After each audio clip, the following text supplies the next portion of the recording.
Reflections with theologian Father James Bacik, campus minister at the University of Toledo.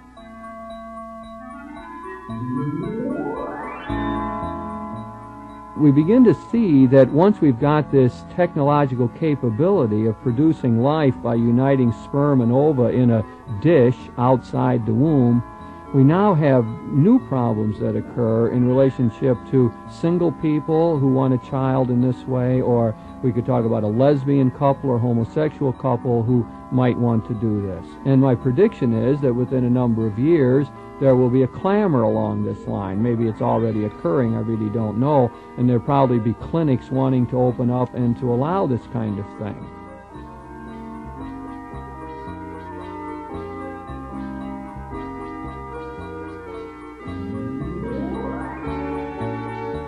Joining Father Bacik in today's Reflections is Dr. Richard Wright, Associate Professor of Philosophy at the University of Toledo.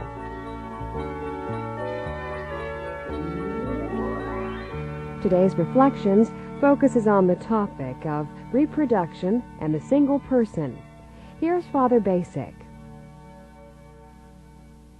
Richard, I'm glad for us to get a chance to talk seriously about some matters that relate to medical ethics. I think that it's interesting that you are both a professor of philosophy at the University of Toledo and also do more practical kinds of things in connection with the hospitals. How do you find trying to combine those two things? It seems fascinating to me. Well, it is fascinating, but I find it extremely difficult sometimes.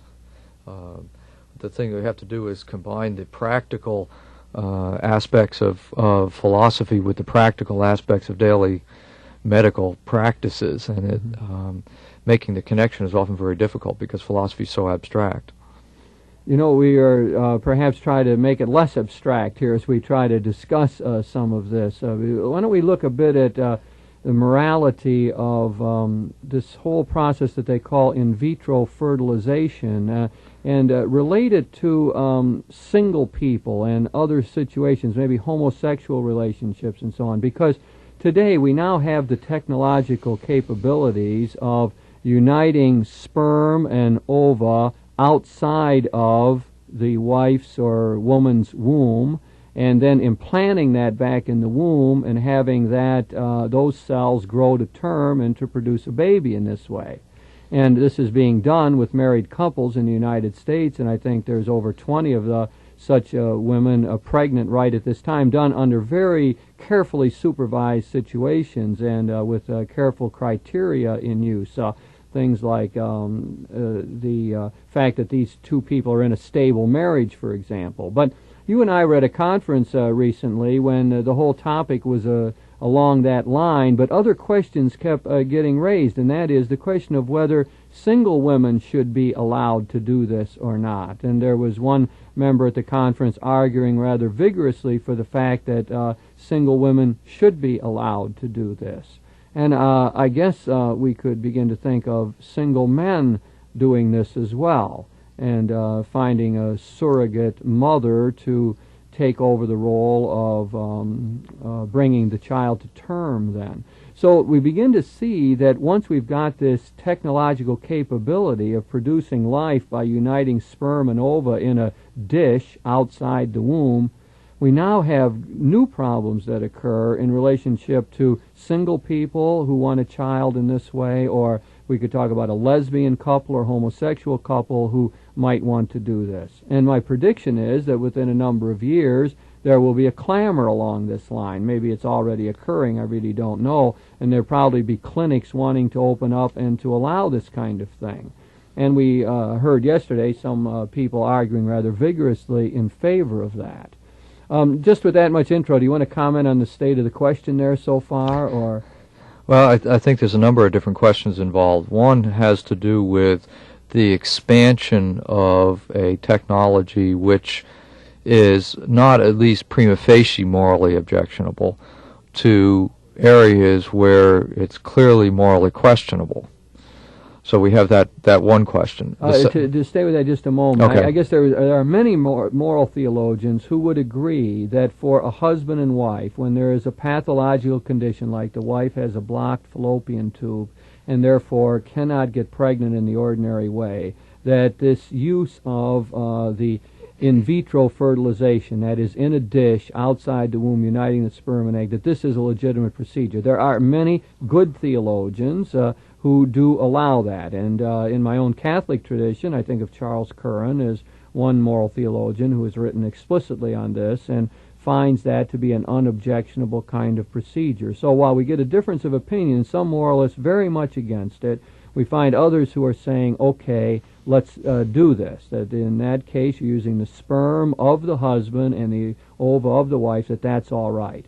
Now you begin to branch out from there and you begin to see more difficult cases. Another one that comes to my mind right away is, what about using a sperm that is donated by some man who is not the husband? So in this case, perhaps the husband himself is infertile, right, and the sperm count is low, and he is unable to produce a child. Then the question would become, could you use a donor to produce this same thing? And here's where we get into, I think, stickier questions. So that's what we're talking about. Right, okay? yes. It becomes sticky as soon as you go beyond the husband-wife situation where each of them is contributing their normal product to the conception.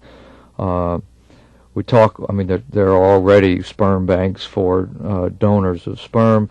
Artificial insemination has been used widely for a long time, but not in connection with in vitro fertilization. So the first step, I guess, expansion that's suggested is the possibility of using the equivalent of artificial insemination and in vitro fertilization combined. That is, we're getting the sperm now from the donor, some other donor. Right, other than from the husband. Yeah. Right. And I guess if I might try to, and I don't hold this position, I should make this clear, because I argued vigorously in the conference against extending this to the single person, and against, I would argue also, against doing it with the donor. But to try to reconstruct the argument that the other side was making, I'll try to do it somewhat fairly, but I think they were arguing that, well, marriage is not always the best situation for raising children. There's many bad marriages and children aren't raised properly and so on, and that a committed single person would do a better job of raising the child. That was one line of argument, was it not? You want to expand on that at all, Richard, or is that pretty fair summary? I think that's a fair summary. Okay, and then they're also arguing that indeed an individual single parent might be more adult in a way, might be more mature and better prepared personally to raise this particular child. That was another reason. I think there were those who argued just on sort of a laissez-faire attitude, like, well, why not? If they want it, why can't they do it? If someone wants a child, why shouldn't they be allowed to have a child? Very free morality, almost as though there were no questions involved. You want a child? Okay, it's your right. Have a child. Whether you're married or not, or you're in a lesbian union or not, that's okay.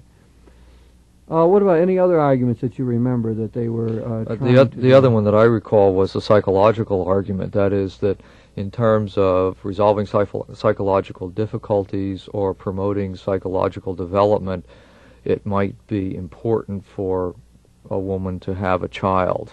But yet at the same time, those psychological requirements would not necessitate a marriage relationship. That is, what the psychiatrist diagnosed as necessary for curing the illness was pregnancy.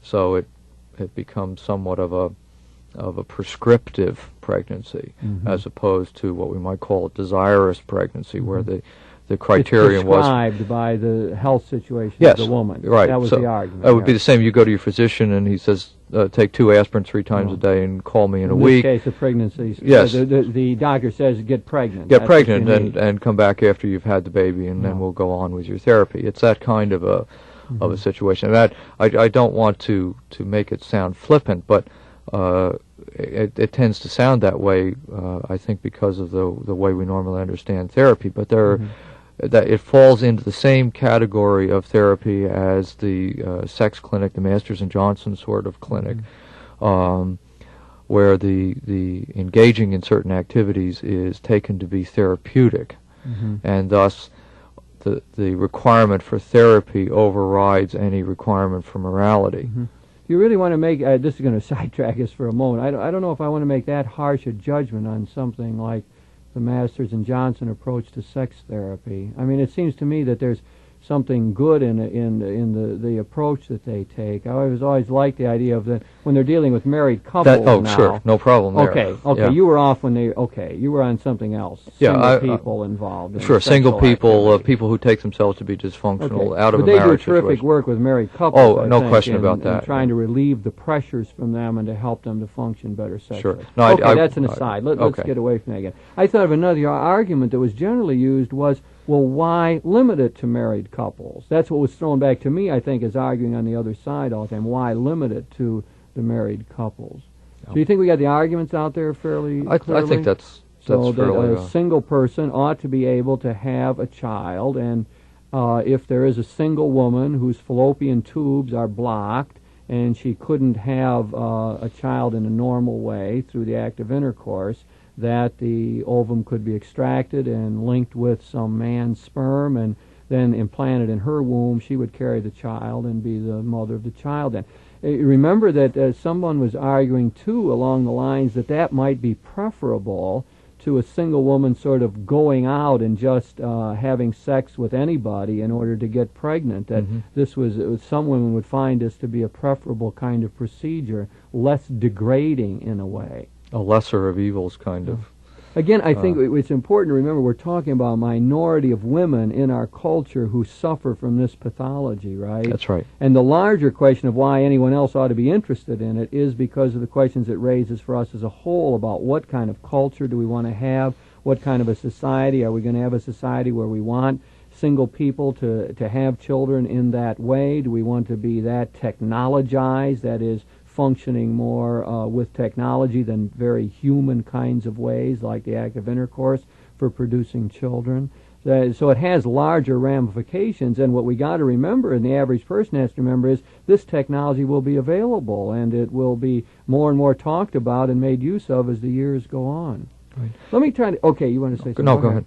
Well, I was going to suggest then the argument that I was trying to use in opposition to all that, and which I really didn't succeed in stating very well, and I'm still not sure that I can, but I was trying to argue along this line, which is a revised natural law approach to the idea, that there's something in marriage inherent about having children, that people get married in order to have children, that the marriage situation is the proper way to bring children into the world. That's the ordinary way of creating a stable union so that children can be raised properly.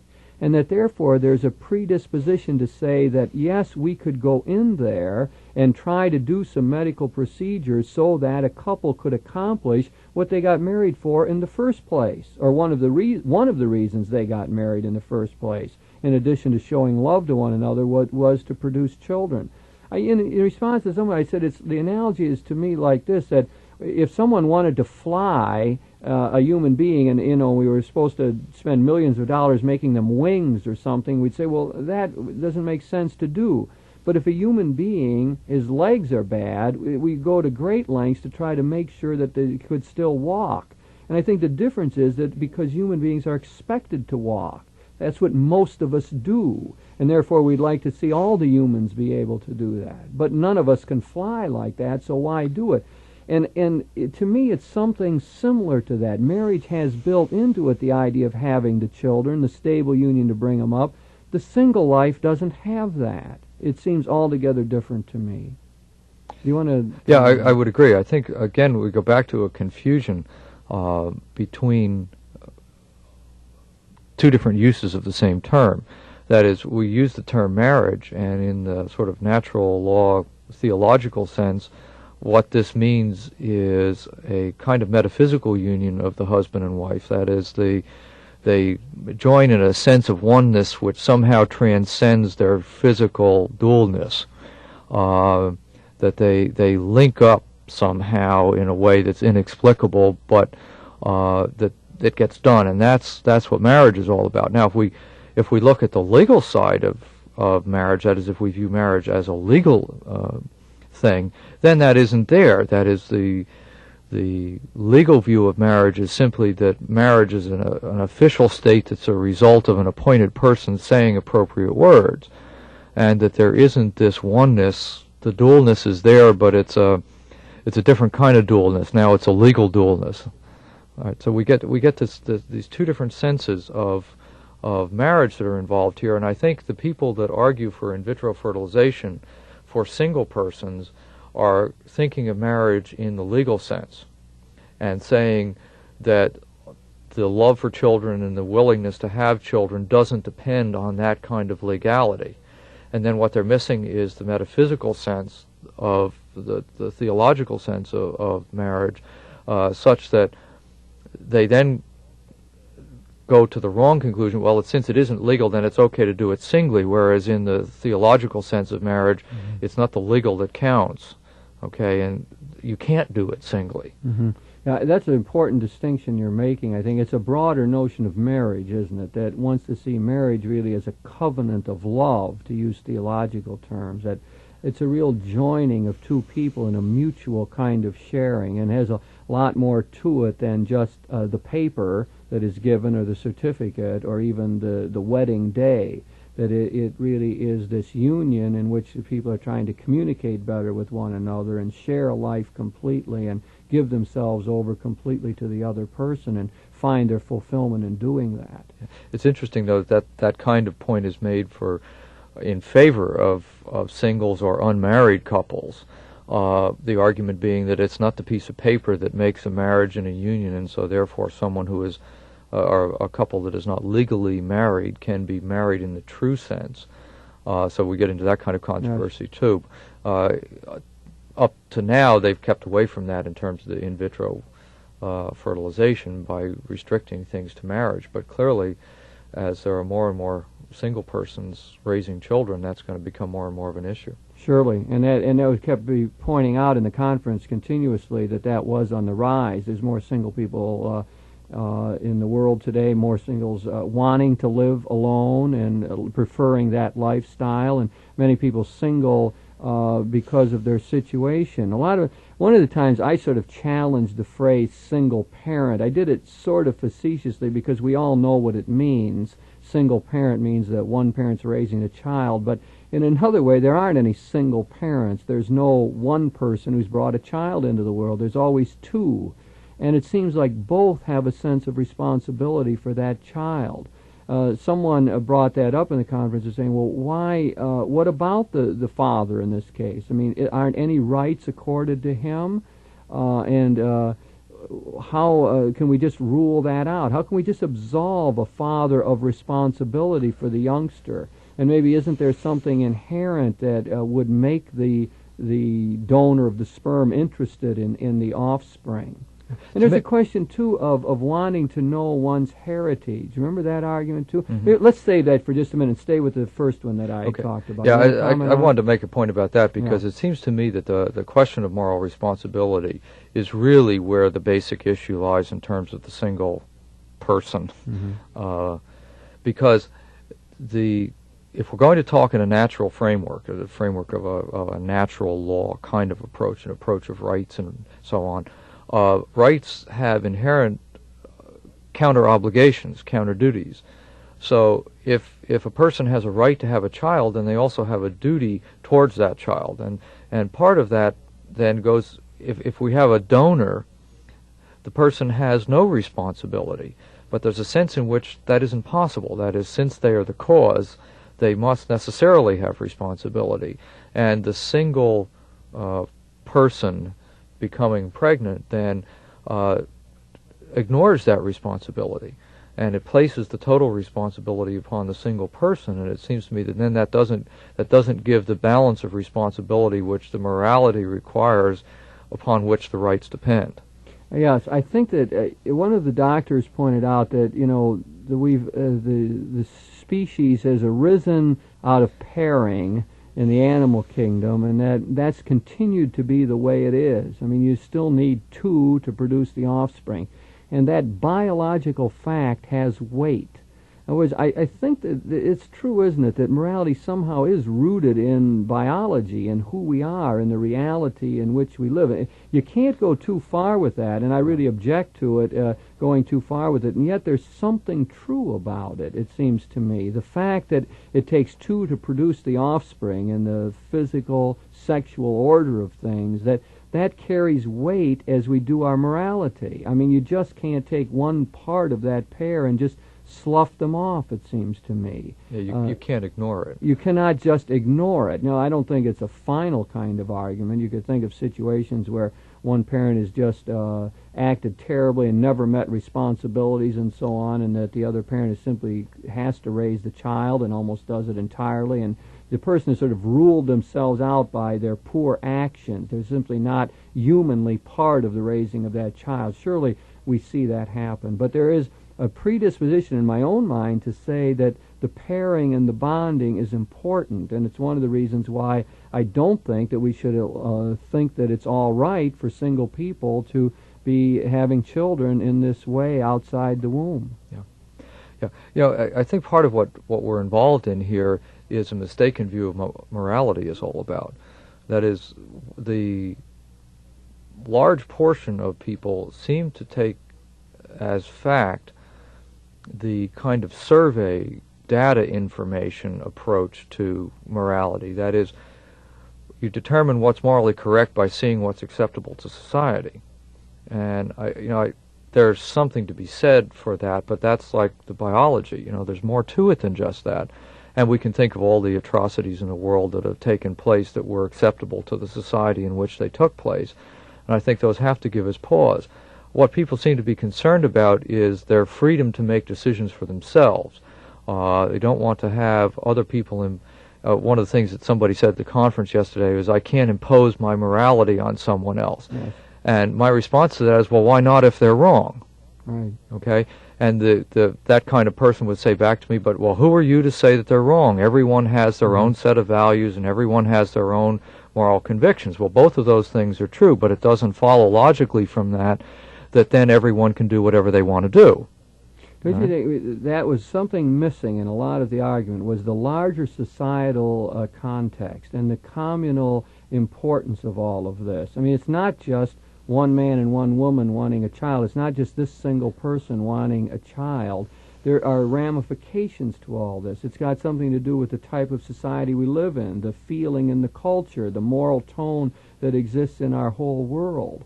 And I think that was often left out. In fact, one of the participants did say that directly. They said, it's always, you can see there's two types of people. One, they think of their own interests and what they want and what will be good for them, and the others think of the community thing. And one person said, and I come down on the side of individual, of thinking of, my own fulfillment in this or my own attempt to make a contribution, however the case may be. We started out with that whole idea of saying, isn't there all kind of egocentricity involved in this, all kind of pride in this thing of tampering with the reproductive system in general? And I think maybe some people might have tended to move in that direction of saying, hey, I don't care about the larger community. And yet we have to do that. I mean, we had a few scientists who produced an atomic bomb. And here we are, years later, we've got the technology now. We're bearing the burden of that, and we might blow the planet up now. And I don't think it was right all the way along for people to say, well, that's the scientists, they're doing that. No, it's us. We're the ones to be blown up now. And I think it's the same way with this. We've got to think about it and keep it out in the open, discuss the alternatives, and especially the moral positions that are based on principle or some criteria or some overarching moral context, and not just what I feel like doing. Yeah, and I think that's the thing that people overlook. That is, even if they want to make a decision on the basis of what it is that I feel like doing, they've got some underlying basis for why they feel that that's what they ought to do. And what they don't recognize is that that kind of underlying basis goes with them from situation to situation. A number of years back, there, in theological circles, there was a big to-do about what was called situation ethics, where everyone made up their own mind in the situation that they were in on the basis of the factors that they saw in that situation, and nothing else mattered. And we quickly saw how illogical that was. And I think people are getting back into the same kind of thing, only in a kind of cultural relativism sense, so that all I have to worry about is me. It's a very egoistic position, and it just isn't going to work because, first of all, society can't function under that basis. And individuals have to have some basis for making their own decisions, or their life is irrational, in which case, then, by definition, they're not acting as a human being. You know, many of us really never examine those larger contexts or principles that guide us. I think that's true. I think it's a danger for all of us, really, to just sort of have an intuitive response to the moral problems that are around us and say, that's how I feel about it, and not to examine why we feel that way. I kept pushing the situation with people the other day of saying, okay, when would you deny a person the right to have a child in this way? And I used the example, I said, suppose there's a woman in an institution who thinks she's the Blessed Virgin Mary and therefore doesn't want to get pregnant in the ordinary way, but wants in vitro fertilization in order that she can show she's the Blessed Virgin Mary. Would we allow that? And the person who was arguing on the other side of me said, no, she wouldn't allow it. Then my question is, why wouldn't you allow it? Why would you stop her and not every other couple along the way? And that begins to raise this deeper kind of question, I think, as what are the moral principles? And I get back to the argument that I tried to use, and I said my reason for stopping it with married couples is because marriage in itself is designed to produce the child. That's what marriage is all about. That's why people go into it, and at its best, it's the best situation for raising the child. They have role models of male and female to look at, and all of that has got the best chance of producing a mature adult. And as soon as you're moving to the single situation or the homosexual relationship, then you don't have all of that, and that would be my reason for being opposed to it. Well, Richard, we've gone into very complex matters. I'm sure we haven't solved them. There's so much more to say on them, but perhaps we have to leave it go at that for now.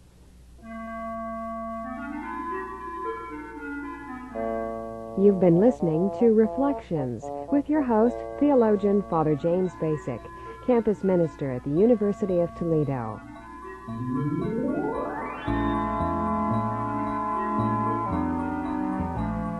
Joining Father Bacik in this discussion was Dr. Richard Wright, Associate Professor of Philosophy at the University of Toledo. The topic of this week's Reflections was reproduction and the single person. If you have any questions about today's program or any ideas for topics you'd like to hear discussed, please write to Reflections in care of WLQR, Toledo, Ohio, 43623. Produced in the studios of WLQR, Reflections is directed by Mary Beth Kirchner.